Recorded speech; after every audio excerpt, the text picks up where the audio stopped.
우리가 읽고 묵상할 하나님의 말씀은 시편 23편입니다. 23편의 말씀을 다 같이 봉독하도록 하겠습니다.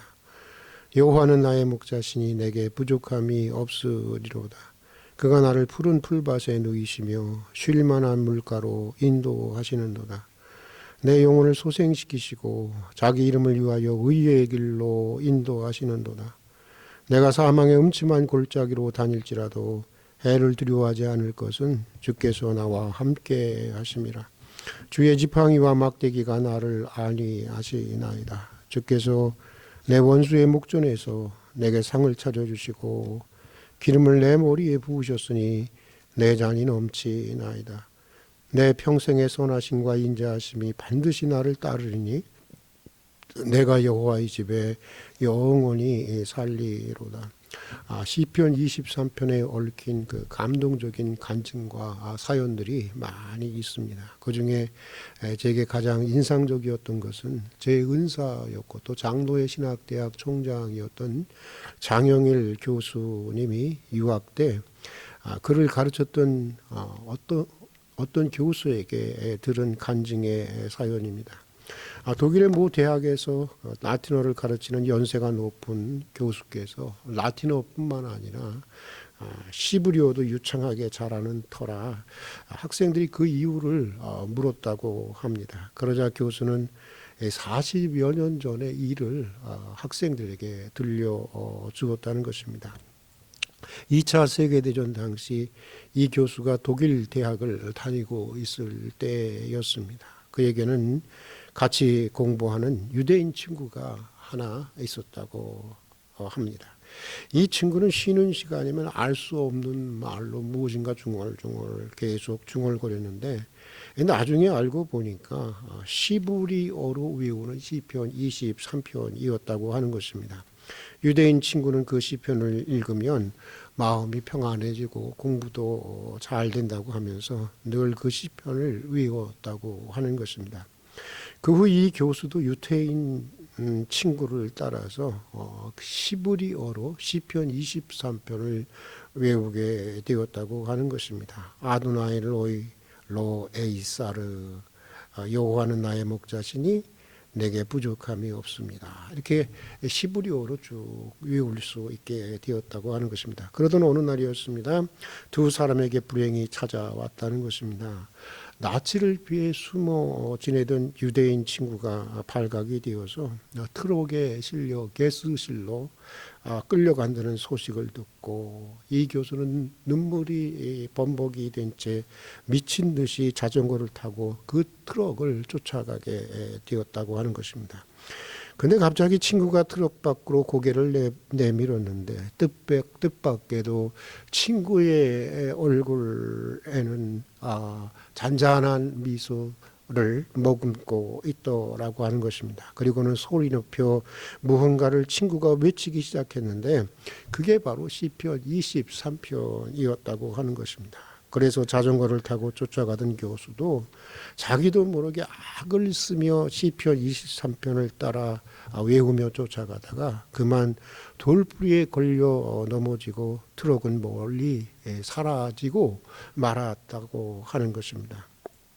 유대인 친구가 그렇게 잡혀간 이후 이 교수도 독일군으로 징집이 되어 전쟁에 참여하게 되었습니다. 그리고 나중에는 전쟁 포로가 되어서 다른 독일군들과 함께 총살을 당하러 끌려나가게 되었다는 것입니다. 이때 교수는 유대인 친구를 생각하면서 그래 나도 그 친구처럼 담담하게 나의 죽음을 받아들이자라고 다짐을 하고는 시편 23편을 천천히 소리를 내어 외우기 시작했다고 하는 것입니다.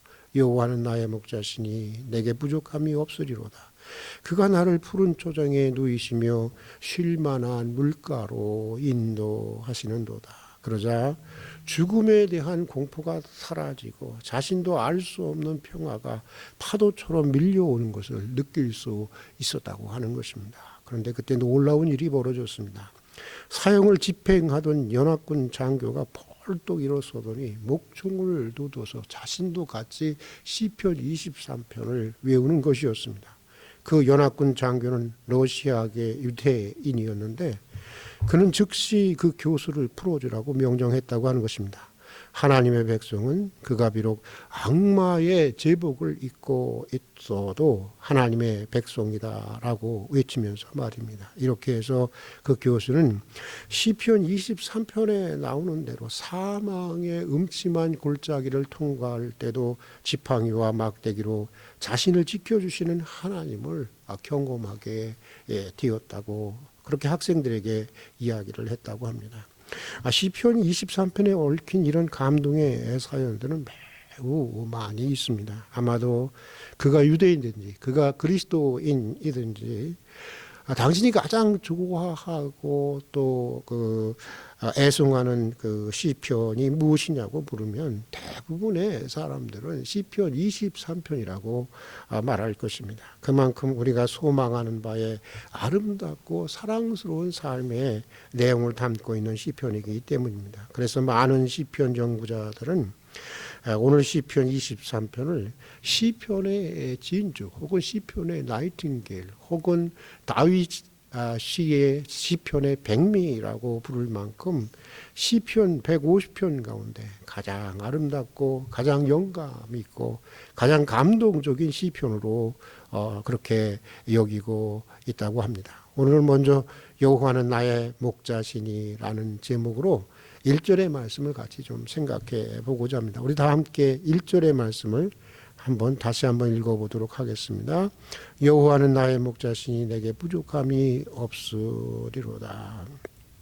오늘 시편 시인은 1절에서 하나님을 목자로 자신을 양으로 이렇게 표현하고 있는 것을 보게 됩니다. 그러니까 나와 하나님의 관계, 성도와 하나님의 관계, 더 나아가 피조물인 인간과 하나님의 관계는 양과 목자의 관계라고 하는 것입니다. 여기에는 목동으로 지낸 다윗의 경험이 아주 깊숙이 반영되어 있는 것인데 그 목자 생활을 오랫동안 했던 그 필립 켈러라는 사람이 쓴 양과 목자, 목자와 양이라고 하는 책에 보면 이 목자들의 경험에 의하면 그 양이라는 동물은 절대적으로 목자가 필요한 동물이라고 하는 것입니다. 이 목자 없는 양이라고 하는 것은 도무지 생각할 수 없다고 하는 것입니다. 먼저 양은 방향 감각이 없는 동물이기 때문이라고 하는 것입니다. 개나 고양이는 멀리 가도 자기 집을 찾아오지만 양은 절대로 그렇게 할 수가 없다는 것입니다. 한 번 길을 잃으면 절대로 자기 힘으로는 길을 찾지 못한다는 것입니다. 방향 감각이 너무나 없어서 자기가 지금 어디에 있고 어디로 가야 하는지를 전혀 모른다는 것입니다. 그래서 양에게는 반드시 그 길을 인도해 주는, 이끌어 주는 목자가 절대적으로 요구된다고 하는 것인데, 생각해 보면 인간도 그런 것입니다. 지식 정보 시대를 살아가는 현대인들은 자기들이 매우 많은 것을 알고 있다라고 생각합니다. 물론 이전 시대에 비하면 현대인들이 훨씬 더 많은 것을 알고 있는 것이 분명합니다. 그러나 생각해 보면 또 그런 것 같지도 않습니다. 많이 안 것 같지만 정작 인생에서 가장 중요한 것에 관해서는 별로 아는 것이 없는 것입니다. 먼저 사람은 자기가 왜 하필 그때 또 그곳에서 왜 그런 모습으로 태어나야 했는지 모르는 채 태어나서 살아갑니다. 자신의 의지를 따라 태어난 사람은 세상에 아무도 없습니다. 실존주의자의 말대로 그냥 우리는 던져진 존재, 게보르펜 자인으로 태어나서 살아가는 것입니다. 또 사람들은 내가 왜 지금 여기서 이렇게 살아가는지 잘 모릅니다. 인생살이 다 자기 손에 있는 것 같아도 자기 인생 자기가 마음대로 하면서 살아가는 사람들 별로 없습니다. 저도 이 조함이라는 곳이 사실 이 대한민국에 있는지도 몰랐고 조함에 와서 이렇게 인생을 살리라고는 꿈에도 생각해 본 적이 없습니다. 내 마음대로 되는 것이 인생이 아닌 것 같습니다. 그래서 종종 살아가는 것이 아니라 그런 생각이 듭니다. 종종 살아가는 것이 아니라 사라지는 것 같다고 하는 그런 느낌이 들 때도 있는 것입니다. 그리고 또 사람들은 왜 하필 그 시간에, 그것도 그 자리에서 또 하필 그런 모습으로 죽어야 하는지 모른 채 살다가 죽어가는 것입니다. 그래서일까요? 지난 세기 최고의 영성가 중에 한 분인 토마스 모튼이라는 수도사는 고독 속의 명상이라고 하는 그의 저명한 기도의 첫 문장을 이렇게 시작을 합니다. 주 하느님, 저는 제가 어디로 가는지 모릅니다. 지난 세기 최고의 영성가 중에 한 사람이었는데도 모른다는 것입니다. 내가 어디로 가는지, 아니 어디로 가야 할지를 모른다는 것입니다. 암흑을 걷고 있는 것과 같다는 것입니다. 한 치 앞도 보이지 않는다는 것입니다. 그러고 보면 양이나 인간이나 다를 것이 없는 것입니다. 인간은 하나님이라는 목자가 절대적으로 요구되는 양과 같은 존재인 것입니다. 이것이 나의 실존이고 우리의 실존이고 인간의 실존인 것입니다. 자, 또 여러분, 양은 매우 무력하고 연약하고 두려움이 많은 동물이기에 목자가 절대적으로 요구된다고 하는 것입니다. 양은 시력이 얼마나 약한지 10m 이상을 보지 못한다고 하는 것입니다. 날카로운 발톱이나 이빨도 없고 전혀 자신을 방어할 수 있는 어떤 무기나 능력이 없다고 하는 것입니다. 발목도 너무 약해서 조금만 재촉해도 발목을 삐거나 부러지기가 십상이라는 것입니다. 게다가 질병에도 약하고 이렇게 무력하고 또 이렇게 연약하니까 양들은 늘 이거 존재 자체가 불안해할 수밖에 없고 또 두려워할 수밖에 없다고 하는 것입니다. 그래서 양에게는 반드시 목자의 보호가 요구된다고 하는 것인데 인간도 여러분 사실 그렇습니다. 17세기 저명한 신앙인이고 철학자였던 파스칼은 그의 책 팡세에서 이렇게 말하고 있습니다. 인간은 생각하는 갈대에 지나지 않는다. 인간은 실로 자연 가운데에서 가장 연약한 존재이다. 인간을 분쇄하기 위해서는 우주가 무장할 필요가 있다. 한 줄기의 증기, 한 방울의 물방울을 가지고도 넉넉히 죽일 수 있다. 인간은 그만큼 연약한 존재라고 하는 것입니다. 육체만 연약한 것이 아닙니다. 마음도 그렇습니다. 세월이 가고 나이가 먹을수록 사람의 마음은 가만 보면 나뭇잎보다 더 연약한 것이 아닌가 그런 생각이 들 때도 있습니다. 나뭇잎이야 바람이 불어야 흔들리지만 사람의 마음이라고 하는 것은 바람이 없어도 흔들리는 것을 우리가 경험하게 됩니다. 특별한 일이 없어도 갈피를 잡지 못할 때가 많이 있습니다. 살아보면 다 압니다. 40이 불혹이 아니라 40이 유혹이라는 사실을 우리는 알게 됩니다. 이게 바로 우리의 현실입니다. 그러고 보면 양이나 사람이나 다를 것이 없는 것입니다.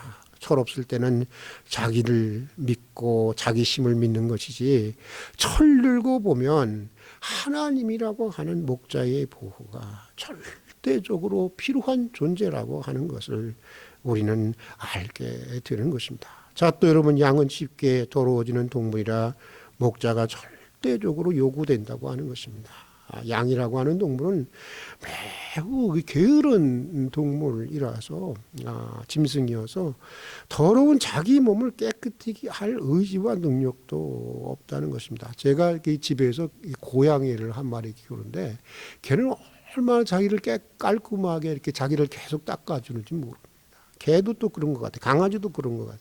근데 양은 절대 그런 법이 없다는 것입니다. 그래서 늘 씻겨주는 목자의 손길이 필요하다고 하는 것입니다. 그대로 내버려 두면 바이러스에 감염되고 질병에 걸려 죽게 된다고 하는 것인데 가만 보면 인간도 그런 것입니다. 솔직히 더럽다 하지만 인간만큼 더러운 존재가 어디 있습니까? 인간만큼 부패한 피조물이 또 어디 있겠습니까? 아이들을 키우면서 알게 되는 것은 사람은 특별하게 악을 따로 가르칠 필요가 없다고 하는 것입니다. 가르쳐주지 않아도 얼마나 스스로 잘 터득하는지 모릅니다. 제게도 한 20개월 된 우리 손녀가 하나 있는데 얼마나 영악해지고 있는지 모르겠습니다. 뭐 가르쳐 주지도 않는데 어떻게 그렇게 막 이렇게 물건을 막 집어던지고 이런 일을 하는지 도무지 알 수가 없습니다. 성경이 말하는 대로 사람은 존재 자체가 부패해진 존재이기 때문인 것입니다. 4세기에 활동했던 어거스틴의 말대로 사람은 죄를 지어서 죄인이 아니라 죄인이라서 죄를 짓는 존재이기 때문이라고 하는 것을 실감하게 됩니다. 아이를 키우면서도 실감하게 되지만 사실은 누구를 볼 게 아니라 내 자신만을 봐도 그것을 실감하게 되는 것입니다. 죄의 문제라고 하는 거, 이거 사람이 스스로 해결할 수 없는 문제인 것입니다. 그래서 하나님께서는 자신의 아들을 보내주신 것입니다. 그리고 죄인인 우리 대신 그가 대신 죄인이 되어 죽어 주신 것입니다. 그리고 그의 그런 죽음으로 우리가 용서를 받고 또 구원을 얻게 된 것입니다. 여러분, 세계 4대 성인이라고 하면 소크라테스, 공자, 석가, 또 예수 이렇게 얘기를 하죠. 그런데 소크라테스, 석가, 공자는 다 살기 위해서 태어난 사람들이었습니다. 그러나 예수님은 태어날 때부터 죽기 위해 태어난 분이었습니다. 죄인인 인간 대신 죽기 위해서 태어난 분, 그분이 바로 예수님이셨고, 태어날 때부터 제물이 되기 위해서 태어나신 분, 그분이 바로 예수님이셨습니다. 특히 대림의 절기, 성탄의 절기에 우리가 이것을 기억해야 하는 것입니다. 이것이 바로 기독교 신앙이고 기독교의 복음의 진수이기 때문인 것입니다. 그러기에 우리에게는 목자 되시는 하나님이 절대적으로 필요할 수밖에 없는 것입니다. 사랑하는 교우 여러분, 지금 여러분의 목자는 누구이십니까? 무엇이 여러분의 삶의 안전을 보장하는 것이고 무엇이 실제적으로 여러분의 인생을 이끌어 간다고 여러분들은 생각하고 또 여기고 계십니까? 여러분의 삶의 안전을 보장한다고 여기는 그것, 여러분의 인생을 이끌어 간다고 여기는 그것이 바로 여러분의 목자인 것입니다. 어떤 사람들은 돈이 목자가 되기도 합니다. 어떤 사람에게는 권력이, 어떤 사람에게는 명예가, 어떤 사람에게는 학벌이, 어떤 사람에게는 인맥이 목자가 되기도 합니다. 그러나 인간의 실존을 우리가 깊이 들여다보면 하나님만이, 영원하신 하나님만이 우리 인생의 참 목자라고 하는 것을 우리는 동의하지 않을 수 없게 되는 것입니다. 목동으로부터 이스라엘의 최고의 성군이 되기까지, 가장 밑바닥의 인생으로부터 가장 높은 자리에 이르기까지 파란만장한 인생을 경험한 시편저자 다윗은 오늘 시편 1절에서 이렇게 고백을 합니다. 여호와는 나의 목자시니 내게 부족함이 없으리로다. 여기서 주목해야 하는 것은 나의 목자라고 하는 것입니다. 오늘 시편 시인은 결코 우리라고 하는 공동의 신앙 고백 속에 어영부영 묻어가려고 하지 않습니다. 어디까지나 나의 목자라는 것입니다. 다른 사람들에게는 다 하나님의 목자가 되지 않는다 하더라도 나에게만은 하나님은 나의 목자라고 하는 것인데, 오늘 시편 시인의 이런 고백과 이런 간증, 이런 노래와 찬양이 우리 한평생의 고백이 되고 간증이 되고 노래가 되고 찬양이 되기를 바라면서 오늘 여기까지 하도록 하겠습니다. 우리 같이 기도하겠습니다. 사랑하는 주님, 우리의 목자가 되어주신 것을 진심으로 감사드립니다. 오늘 시편 시인처럼 한평생 여호와만이 나의 목자라는 고백과 간증 그리고 노래와 찬양 속에 살아갈 수 있도록 도와주시옵소서. 예수님 이름으로 기도드립니다. 아멘.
주